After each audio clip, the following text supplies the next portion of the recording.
ერთიანი ეროვნული გამოცდების სტატისტიკური ანალიზის შემდეგ, რომელიც აპელაციის შედეგების გათანაბრებული და სკალირებული ქულების გათვალისწინებით გამოქვეყნდა, ცნობილი გახდა, რომ ისტორიაში, რომელიც 4 ვარიანტად მიაწოდეს აბიტურიენტებს, პირველ ვარიანტში არც ერთი მაქსიმალური 60 ქულა არ დაწერილა. აღმოჩნდა, რომ საბოლოო ჯამში მთელი ქვეყნის მასშტაბით უმაღლესი ქულა 59 იყო და ის ზესტაფონის პირველი საჯარო სკოლის კურსდამთავრებულის ოთო მაჭარაშვილის ანგარიშზეა. შექმნეს ეს ტესტები და ახალი სტილით იყო გაკეთებული, ამან გამოიწვია, რომ ეს ბავშვები ელოდებიან რაღაც მარტივს, რაც წინაწევს იყო შედარებით და იმისთვის ემზადებოდნენ და შეხვდათ სულ სხვა რაღაც. და ამან გამოიწვია ის, რომ ბევრმა ვერ აიღო მაღალი ქულა. და თავისთავად ყველაზე რთულად გამოცხადდა ჩემი ვარიანტი, იმიტომ რომ არც ერთი 60 ქულა არ იყო და ყველაზე მაღალი 59, ეგეც ერთი იყო და ჩემი. და თავისთავად სხვა ვარიანტებში კი იყო 60 ქულიანები, მეორე ვარიანტში იყო თუ არ ვცდები 3 და მესამე ვარიანტში იყო 5, სულ 8 იყო 60 ქულა. და დარჩა ასე. და თავისთავად ამან გამოიწვია, რომ აღარ არის მაღალი ქულები. და მე მაინც გონია, რომ ამას მივაღწია ეს ჩემი მშობლების და მასწავლებლების გამო.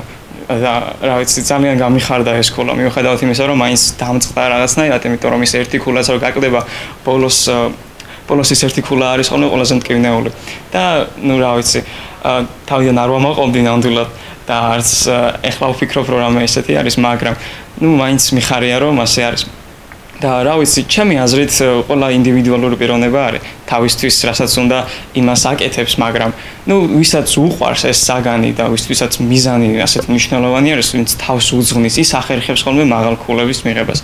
და მე მაინც მგონია, რომ არა მნიშვნელოვანი ზუსტად ეხა თუ შეიძლება მთელი წელი ან 2 წელი იშრომო და თავი ჩადო, მაგრამ თუ არ გიყვარს ეს საგანი, მაშინ აზრი არ აქვს შრომას.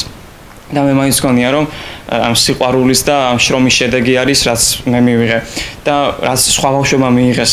და აქედან გამომდინარე, მე მაინც მინდა, რომ დიდი მადლობა გადავუხადო პირველ რიგში ჩემს მშობლებს და ჩემს მასწავლებელს ილია ბარბაკაძეს. ოთოს მხოლოდ ერთი ქულით ჩამორჩება ქვედა საქარის საჯარო სკოლის კურსდამთავრებული ქრისტინე გაბრიაძე, რომელსაც ასევე პირველი ვარიანტი შეხვდა. ისიც ოთოს ჯგუფში ისტორიკოს ილია ბარბაკაძესთან მეცადინეობდა. ქულა გამოიწვია იმან, რომ თავდაუზოგავად შრომობდით პირველ რიგში ილო მასწავლებელთან ერთად და ნამდვილად დიდი შრომა ჩავდეთ ამ საქმეში. თავდაპირველად ძალიან მეშინოდა ისტორიის გამოცდის სიმართლე რო ვთქვა, მაგრამ მიუხედავად ამისა, როდესაც გამოცდიდან გამოვედი, მივხვდი, რომ ყველაფერი კარგად მეწერა, მაგრამ უფრო მაღალ ქულას მოველოდი. მიუხედავად ამისა, მაინც კმაყოფილი ვარ ჩემი შედეგით. დავალებები რაც იყო შემოტანილი, მაგალითად რუკაც იყო ძირითადად ცოდნაზე დამოკიდებული და არა იმაზე, რაც თვითონ წინ მქონდა, აქედან გამომდინარე, ასევე ძირითადად წყარო ძალიან რთული იყო პირველ ვარიანტში. მიუხედავად ამისა, შემოსახაზებიც ასევე 35 შემოსახაზია და ზოგადად შემოსახაზები რთულია. მიუხედავად ამისა, მაინც ჩემთვის რთული არ ყოფილა, იმიტომ რომ კარგად ვიყავი მომზადებული. შრომას ყოველთვის მოაქვს შედეგი და არ დაიშუროთ შრომა. აღსანიშნავია, რომ ისტორიის დანარჩენ 3 ვარიანტში ჯამში მხოლოდ 8 აბიტურიენტმა მიიღო მაქსიმალური 60 ქულა.